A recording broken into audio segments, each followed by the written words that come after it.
Então, vamos dar continuidade na nossa aula, né? Segunda parte da aula de avaliação de composição corporal com dobras cutâneas, né? A partir da antropometria. E aí a gente vai seguir aqui com algumas imagens que mostram, então, as posições anatômicas onde são feitas, né? Algumas dobras cutâneas, né? As quais a gente vai treinar nas aulas práticas, né? Então, aqui a gente tem a primeira, uma avaliação da dobra cutânea tricipital, né? Então, vocês conseguem ver que é um indivíduo que tem um pouco mais de músculo, a espessura aqui, ó, dessa dobra cutânea, ela não é tão grande, ela é um pouco menor, ó, já diferente da espessura da dobra cutânea subescapular, né?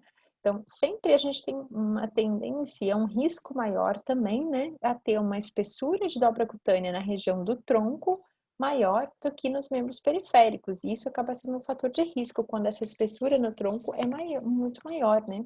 Então, sinaliza que eu tenho mais adiposidade na região do tronco, que pode estar refletindo na gordura visceral. Então, isso vai ser sim associado ao desenvolvimento de doenças crônicas, como vocês já estudaram em aulas anteriores. Então, aqui a gente tem a medida da bicipital, né? Não está tão boa a foto, mas a gente consegue ver que também é mais ou menos na mesma altura feita da tricipital. A gente tem a medida da crisca ilíaca e vocês podem observar que algumas dobras cutâneas elas são feitas na vertical, né, como é o caso da tricipital e da bicipital, e outras elas são oblíquas, como é o caso da subescapular e da dobra cutânea da crista ilíaca. Reflitam sobre isso, por que será? O que eu uso de referência? O ponto anatômico. Quem é o meu ponto anatômico? A escápula. Olhem como a escápula aqui, ela não é diagonal. E a crista ilíaca, da mesma maneira, ela é aquela curva que a gente já viu na aula anterior, então eu vou fazer a medida sobre aquela curva, né? Uma distância calculada daquela curva. Então, por isso que essas dobras são oblíquas, porque eu consigo ter menos resistência do tecido e consigo destacar melhor se eu estou no sentido, né, da direção daquele tecido. Outros exemplos aqui, então, a gente tem dobra cutânea abdominal, né? Dobra cutânea da panturrilha, dobra cutânea da coxa, né? Então, vocês podem ver, são bem dobras cutâneas bem destacadas, como eu mostrei, vou mostrar aqui no meu braço, ó.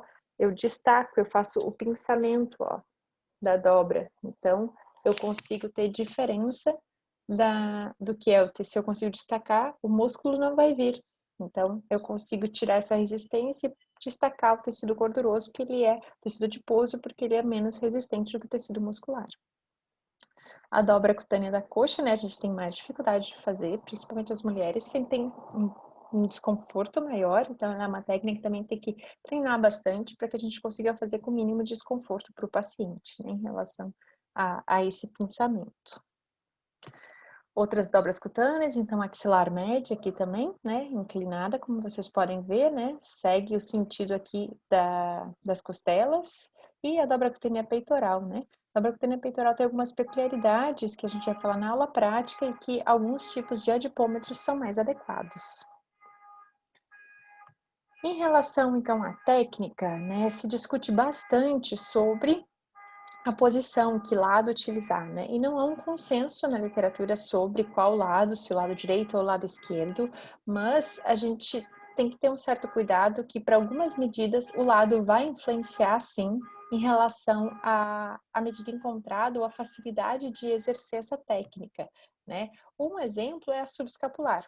Né? Quando eu estou fazendo com a mão do lado direito, como é nessa figura aqui em preto e branco, eu coloco o adipômetro do lado direito e pinço com o lado esquerdo, eu consigo ver o leitor com maior facilidade, ele fica virado para os meus olhos estão aqui olhando para o adipômetro.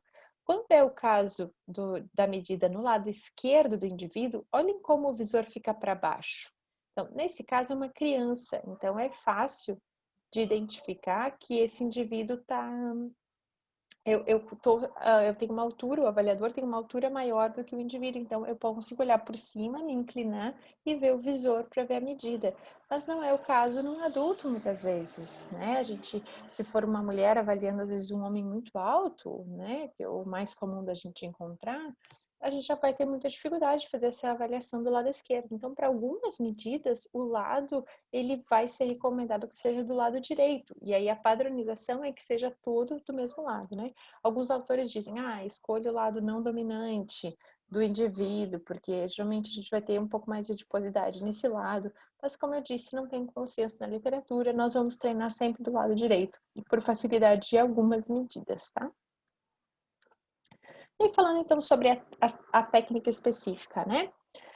Das dobras cutâneas. O importante é que a gente vai fazer essa leitura no marcador do adipômetro, geralmente a gente consegue de meio em meio milímetros, né? Como eu comentei, alguns permitem uma leitura, né, um pouco menor, de 0,2 ou 0,3, né, milímetros, a gente vai ter essa precisão, mas de maneira geral a gente diz que a dobra deu 10,5, a dobra deu 15,5, ou se eu não tenho essa precisão de meio milímetro, eu estou com um adipômetro que não me garante essa precisão, eu uso de milímetro em milímetro. Então, deu 15 milímetros, deu 20 milímetros, né? Que é o que o adipômetro, a medida do adipômetro vai nos fornecer, né? Uma distância em milímetros de um lado da prega até o outro lado da prega, né? O ideal é que a gente vá repetir essas dobras várias vezes para que eu tenha uma medida mais precisa. Eu trabalho com a média dessas dobras. A gente preconiza que seja feito 3 vezes e que não se tenha uma variação de mais do que 10% de uma dobra para outra. Então, se na primeira medida eu cheguei em 5 milímetros, na segunda eu cheguei em 7 milímetros, e na terceira eu cheguei em 9 milímetros, na mesma posição anatômica, eu tenho uma variabilidade, né? De 5 para 7, eu aumentei aí quase 40%, né? Da minha medida. Então, é uma variação muito grande. E aí, quando eu for colocar para 9, já passou muito aí essa medida. Então, a gente tenta que essa variação ela não seja tão grande. Nas dobras cutâneas menores, menor tem que ser essa variação, né? Em relação, se a gente for olhar o valor absoluto em milímetros. Então, sempre é importante que a gente faça esse cálculo do percentual da variação, né? E que eu não tenha essas variações maiores, né? Ou menores do que 10%. Então, eu vou repetir. Se eu precisar repetir 3 vezes, se eu precisar repetir 4 vezes, eu vou fazendo até chegar a uma média que seja o valor mais próximo e não tenha essa variabilidade de 10%, ok? E aí eu vou fazendo as medidas adicionais. Fatores importantes, a pele ela tem que estar seca, ela não pode estar úmida, né? Então o indivíduo não pode ter vindo na chuva, ele não pode ter saído do banho recentemente, da natação, né? O hidroginástica, exercícios em água. O ideal é que ele não tenha loção sobre o corpo recente, né, que ela já tenha sido totalmente absorvida, porque são fatores que dificultam a gente fazer o pinçamento e o adipômetro manter a pressão ali sem escorregar, sem sair da posição correta. Então, também é um ponto importante na hora de realizar essa técnica. Como eu comentei anteriormente, né, os indivíduos com IMC maior que 35 não é recomendado fazer a dobra cutânea, né, e a leitura do equipamento, ela tem um tempo. A gente tem uma pressão que o equipamento vai fazendo sobre o tecido, que com o tempo o tecido vai escorregando, como se eu fizesse isso na minha mão, ficasse segurando aqui, daqui a pouco a minha pele ela já vai descendo, vai tendo a resistência, vai puxando. Então a leitura ela tem que ser muito rápida. A gente diz de 3 a 4 segundos, isso varia um pouco na literatura, o importante é que seja no mínimo tempo necessário para que o marcador do adipômetro, né, então esse ponteiro aqui, ele se estabilize sobre um valor e a gente consiga fazer a leitura, que leva em torno de 3 a 4 segundos. O adipômetro, como eu comentei, ele aplica uma pressão constante sobre a pele. Então, a pressão que essas duas pinças aqui acabam aplicando sobre essa dobra cutânea, ela é constante, tá? O objetivo é que elas tenham 10 gramas por milímetro quadrado, né? Então, todos os adipômetros, eles são feitos para garantir essa pressão aqui, o que às vezes é necessário ajustes, né? Algumas marcas, alguns equipamentos mais sensíveis, eles podem descalibrar mais facilmente, né? Então, é importante que também a gente faça essa avaliação mais constante dos equipamentos, ok? Essa manutenção dos equipamentos. E aí, essa é uma imagem, como se fosse uma ressecção transversal, né, de um braço, né, que a gente pode observar aqui. Então, eu tenho osso, musculatura, né, tecidos conjuntivos, provavelmente aqui da articulação que está aparecendo, e eu tenho uma região de tecido subcutâneo, de gordura subcutânea. Então, eu faço pinçamento para que eu consiga, né, até o desenho aqui deveria vir um pouco mais compridinho aqui. Eu aplico a pressão e vejo a distância aqui, ok? Só que quando eu estou fazendo isso, alguns fatores vão influenciar essa medida.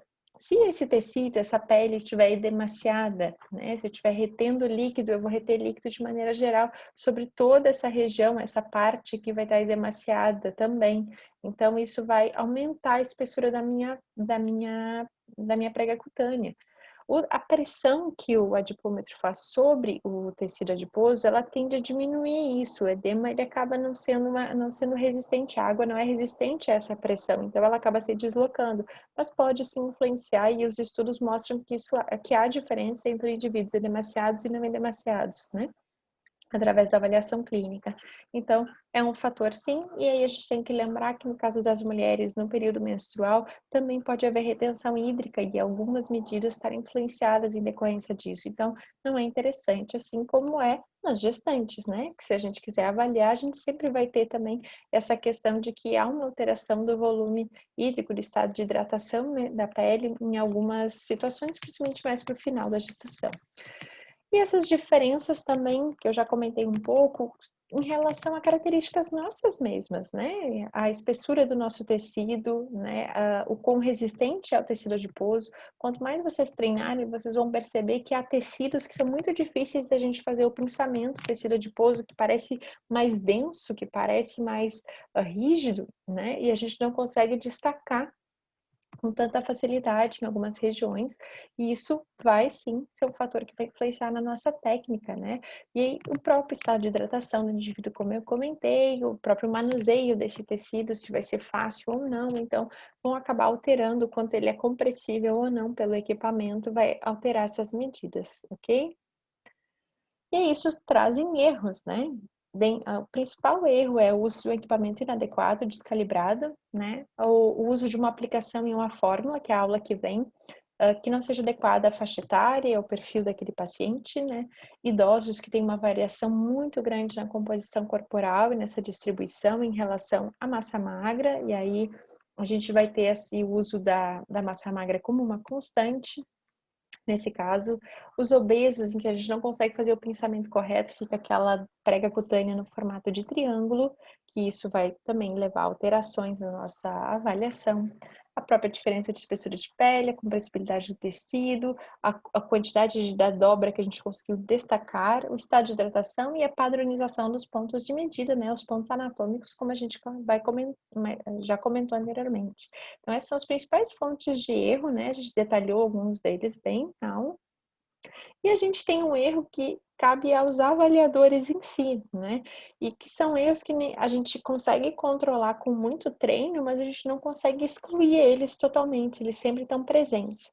Então, se eu fizer uma medida hoje, que já sou uma profissional treinada em relação à avaliação da composição corporal e com a técnica de dobras cutâneas, e vocês que estão iniciando a avaliarem, a gente vai ter medidas diferentes da mesma posição anatômica. Eu identifiquei o ponto anatômico e todo mundo fez a dobra cutânea ali. Se a gente pegar 10 pessoas, cada um vai achar um valor, porque tem variações que são do avaliador e existem diferenças entre os avaliadores, ok? Então, a gente tem margens de erro que são aceitáveis, né? Então, quando a gente está falando do próprio avaliador, ele com ele mesmo, então, eu comigo mesma, se eu fizer uma medida agora, daqui a 5 minutos eu repetir essa medida, ela provavelmente não vai dar o mesmo valor, né? Então, são erros que são inerentes do avaliador, e aí a gente tenta minimizar isso, ok? Se eu sou um avaliador experiente, a gente aceita uma variação menor do que 5%. Porém, se eu sou um avaliador inexperiente, o caso de vocês que estão começando, a gente aceita uma variação de 7,5%, tá? No início, a gente aceita até uma variação de 10%, como eu comentei anteriormente, né? Que essas medidas, elas não variem mais do que 10%. Mas o ideal é que, quando eu já sei, já treinei na técnica bastante, a gente tem esse autor, o Perini, que ele chegou à conclusão de que eu consigo fazer com uma variação de 7,5 mesmo sendo um avaliador inexperiente, ok? Claro que isso depende do perfil de paciente que a gente está utilizando, né? Mas se for considerar indivíduos saudáveis, é esse o parâmetro. E se eu comparar eu com vocês, que é os erros interavaliadores, diferenças observadas numa série de medidas realizadas no mesmo grupo de indivíduos por 2 ou mais avaliadores. Então, aí eu também tenho que considerar essas faixas de erro. E eu trouxe para vocês um trabalho publicado já há um tempinho atrás, que é esse do Perini, né? E ele sinaliza essas técnicas, os erros técnicos de medidas da antropometria, E eu achei legal que ele trouxe como ele chegou naqueles 2 valores que eu mostrei anteriormente. O primeiro é em relação à dobra cutânea abdominal e é o avaliador com ele mesmo. Então, na primeira medida e na segunda medida. E aí vocês podem observar, ó, que o primeiro paciente deu 31,35, o segundo deu 6, 7,7, 23 para 27, o quarto paciente 42 para 40,3, né? Então, já numa variação não tão grande, né? Se a gente for olhar, por exemplo, de 22 para 24, né? Como vocês podem ver, todas as medidas, elas acabam tendo uma diferença bem grande, exceção o paciente 14, olhem como essa medida ela é baixa, né? Nos pacientes maiores, a gente também tem com medidas maiores, a gente tem uma tendência também maior, né? Percentual de variação. E aqui embaixo tem o quanto que eles desviaram em relação à primeira medida, né, realizada. Então, ele calculou essas variações para diversos avaliadores. Então, esse é o antropometrista 1 com ele mesmo. E aqui ele comparou a mesma medida, né, de dobra cutânea, mas o antropometrista 1 e comparando com outro antropometrista. E aí a gente também, todos treinados, todos são equipes treinadas, ok? Já para fazer essa avaliação antropométrica. E a gente vê que também tem variações aqui, ó, já tem variações um pouco até menores do que na primeira, né? Porque o primeiro, ele foi feito por um antropometrista inexperiente. Então, aqui a gente já tem 20 antropometristas que calcularam que são experientes. Então, é essa diferença, assim que ele chegou naqueles percentuais que eu mostrei para vocês, né? Deixa eu tirar o meu rosto aqui que vocês vão ver. As taxas que ele observou nos beginners, que são os iniciantes, e o skillful, que são os experientes, né, que já sabem a técnica. Então, entre avaliador, essa regra para os iniciantes de 7,5% e para os já experientes de 5%, né? E para as dobras cutâneas, né? Isso que eu estou vendo. Ele também fez para outras medidas antropométricas. Entre avaliadores, é aceitável para iniciantes, como eu falei anteriormente, 10%, e para os habilidosos, entre avaliadores, de 7,5%. Então, a gente pode usar. Opa! A gente pode verificar que há regiões também que são mais difíceis e mais suscetíveis a ter variações. Então, ele traz nesse trabalho, eu recomendo vocês a leitura, vou postar lá no Moodle junto com o material da aula, para que vocês vejam que, por exemplo, o tríceps, você tem uma variabilidade bem pequena, totalmente aceitável. Já na região da coxa, a variabilidade já é bem maior também, assim como na região do abdômen, ok? Então, ele traz as tabelas de comparação entre os antropometristas, né? Tanto para os experientes quanto para os inexperientes, ok? E aí, como eu comentei, a gente tem regiões que eu tenho uma tendência maior de erros, né? Tanto intraavaliador quanto interavaliadores, e a região abdominal certamente é uma das mais difíceis, assim como a da coxa, e quando vocês treinarem, vocês vão perceber isso, porque são regiões em que eu tenho musculaturas grandes, né? Eu tenho tecido adiposo considerável nessa região, o que acaba trazendo uma resistência grande também pela presença da musculatura, né? Logo abaixo. Então, acaba dificultando essa avaliação e a gente acaba sendo mais suscetível a erros, né? Mas a gente tem aí geralmente de 3 a 9% de variabilidade de erros interavaliadores, tá? E essas regras aceitáveis, isso varia pela experiência, né? Como eu comentei. Fontes de erro, a gente tem que lembrar que o exercício ele leva a edema, né? Em algumas, uma mudança no estado de hidratação, né? Não edema especificamente, mas alterações entre a água intracelular e extracelular, né? Por aspectos de aumento do débito cardíaco e aumento de fluxo sanguíneo, aumento de retorno venoso, que vão alterar o estado de hidratação do nosso paciente em alguns tecidos. E isso vai influenciar diretamente na nossa medida. Então, é muito importante a gente questionar. E aí eu trago para vocês que não é só o exercício, mas se eu atuo num ambulatório aqui no GNI, né, no ambulatório de pacientes são cardiopatas, não é o caso, eles geralmente não têm condições de virem caminhando, mas eles fazem atividade física com fisioterapeutas antes da minha consulta, eventualmente. Então, sempre que eu vou fazer o protocolo de dobras, eu tenho que garantir que eles façam atividade com fisioterapeuta após a minha consulta e não antes da consulta, porque isso vai alterar a questão de estado de hidratação, né, e vai alterar em relação à vasodilatação dos vasos, e isso vai tudo acabar influenciando as minhas medidas antropométricas. Então, eu tenho que ter atenção a esse aspecto, né? Do mesmo jeito, se fossem indivíduos mais novos, não é o caso do perfil que eu atendo, mas que viessem caminhando, vieram correndo do ponto de ônibus porque chegaram, estacionaram longe, do ambulatório estão atrasados, vieram correndo para consulta, para o consultório, etc. Isso vai acabar influenciando também, né? Se o indivíduo transpirou, suou, então tudo isso influencia na hora de fazer a medida. O que a gente faz para minimizar esses erros? Um dos pontos em relação a esse aspecto de exercício, a gente questionar e perguntar sempre para o paciente antes, né?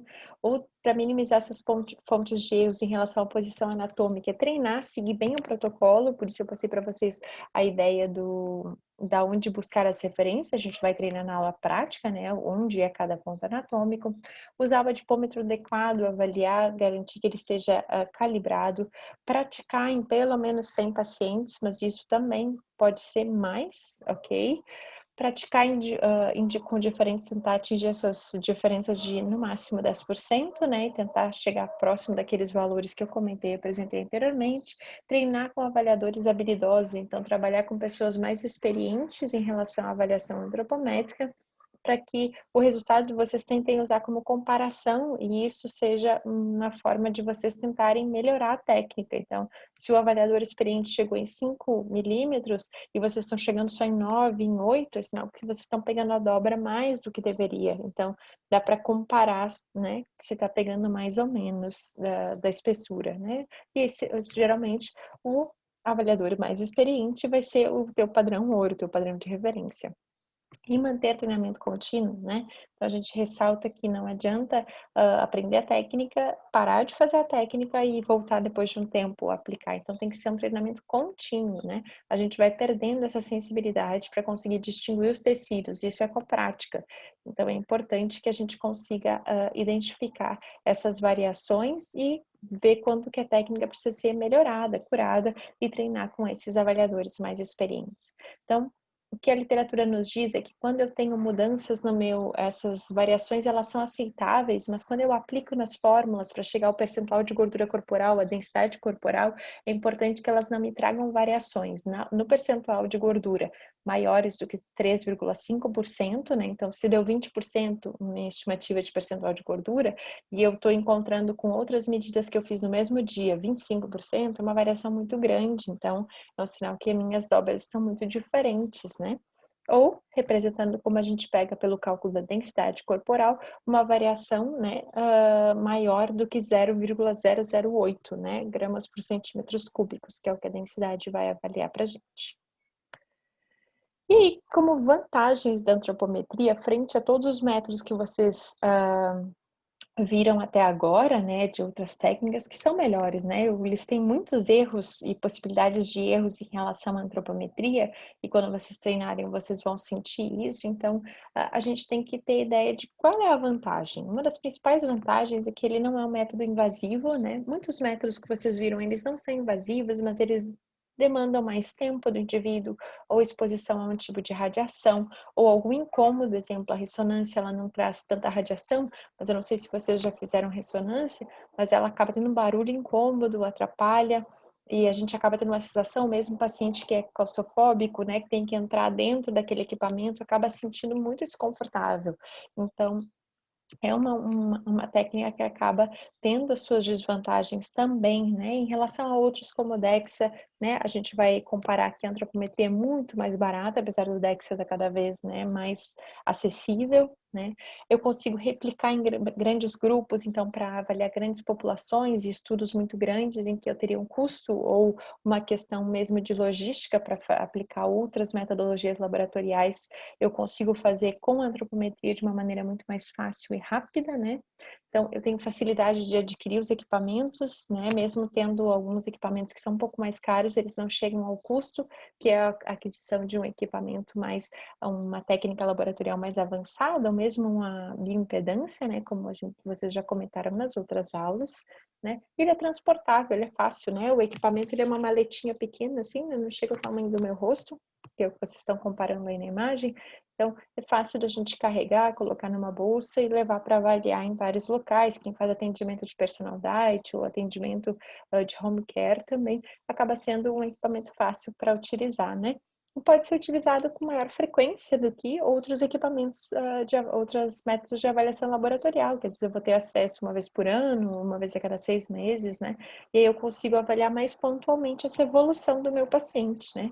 Então, se ele volta todo mês, eu posso refazer todo mês, né, a gente não vê tanta variação de mês em mês, mas às vezes num processo de perda de peso ou de ganho de peso, a gente consegue observar essas mudanças mais rápidas, né. Em relação à validade, a gente tem, né, a comparação das medidas, entre as medidas avaliadas e o valor real, né, então eu tenho estudos na literatura que me mostram que eu tenho uma boa correlação, eu vou mostrar alguns para vocês agora, e eu tenho uma boa replicabilidade entre avaliadores e entre avaliadores, né, então, com um treinamento adequado, eu consigo que várias pessoas estejam fazendo essa medida sem isso influenciar tanto no valor final. Então, é importante também que a gente consegue ter essa precisão, né, apesar de essa reprodutibilidade em vários momentos, né. E aí, trouxe justamente um estudo que a gente pode estar se questionando: "Tá, mas em idosos eu tenho tanta variação em relação alterações na composição do que um adulto especificamente, né, a gente pode observar essa imagem aqui do estudo, que mostra o indivíduo aos 25 anos, né, isso é uma imagem de ressonância magnética do braço, né, uma imagem transversal do braço, e a gente pode ver que tem muito mais musculatura e bem pouco tecido adiposo, e quando a gente vê esse mesmo indivíduo aos 63 anos, eu já tenho aí uma infiltração de tecido adiposo entre as fibras musculares, eu tenho uma quantidade muito maior de tecido adiposo ao redor, né, dessa musculatura, então eu posso ter um perímetro, uma circunferência de braço igual, mas uma composição bem diferente. Por quê? Alterações inerentes à idade, de hidratação, de perda de massa muscular, de tônus dessa massa muscular, então isso vai influenciar. E será que as dobras cutâneas seguem sendo uma boa medida, né? E aí esse estudo ele se propôs a avaliar justamente isso, comparar as dobras cutâneas, a bioimpedância com o DEXA, né, considerando o DEXA como padrão ouro para essa estimativa do percentual de gordura total. E o que eles observaram foi que tanto em mulheres quanto em homens, que aqui em cima a primeira é mulheres e aqui embaixo é a medida em homens, se encontrou uma boa correlação, né, entre o percentual de gordura corporal e o DEXA, e também entre pela BIA, desculpa, o percentual de gordura pela BIA e o percentual de gordura pelas equações de Durning e Vomersley, que a gente vai ver na aula que vem, com a estimativa das dobras cutâneas, né, pela espessura das dobras cutâneas, eles aplicaram na fórmula e chegaram a um percentual de gordura, que foi bem correlacionado, né, então uma correlação que a gente diz que ela é moderada aqui, né, alta para moderada, então, moderada para alta. Então a gente consegue ter uma boa correlação, a Bia também teve uma boa correlação. E quando se fez essa correlação nos homens para as dobras cutâneas, elas acabaram apresentando um resultado muito melhor, uma correlação muito boa, melhor até do que em mulheres, e em comparação à BIA com o DEXA, vocês veem que a correlação é bem mais baixa. Então eu não consigo chegar numa uma linha muito igual entre as duas medidas, né, a distribuição dos pacientes aqui acaba sendo muito mais dispersa, vocês podem observar que nas outras medidas estão mais agrupadas, o que me diz que eu tenho uma digamos, elas andam de forma paralela, né? Então, conforme aumenta na BIA, aumenta na DEXA. Aumentou na equação, aumentou no DEXA também. Então, eu acabo tendo uma correlação melhor entre as medidas, principalmente nas mulheres, e eu tive, no caso de idosos, uma estimativa de percentual de gordura mais adequada pelo uso da fórmula com as dobras cutâneas do que com a própria BIA. Vocês já podem estar imaginando que um dos aspectos nos homens é que eles têm mais massa muscular, né, e acabam talvez tendo uma alteração maior disso com o passar dos anos do que as mulheres, e o outro aspecto é o estado de hidratação, sim, que influencia mais, e a bioimpedância vai sofrer mais influência do que as próprias dobras cutâneas em relação a esse estado de hidratação. Então, mas a gente tem boas correlações com a dobra cutânea e deve ser utilizada também para monitorar os idosos e a composição corporal de idosos. E é isso, a gente encerra essa aula por aqui. Vocês vão ter uns exercícios, né, para reforçar ainda mais o que a gente estudou hoje na aula, para solucionarem. Esses exercícios não são avaliados no momento, né, mas é para aprofundar e ajudar vocês a incrementarem mais os conhecimentos, polirem mais os conhecimentos sobre a composição corporal com os métodos de antropometria. Na próxima aula, nós vamos trabalhar então em como aplicar essas medidas que a gente viu de dobras cutâneas nas formas e conseguir chegar então no percentual de gordura e qual fórmula que eu uso para cada indivíduo. Tchau, pessoal, obrigada.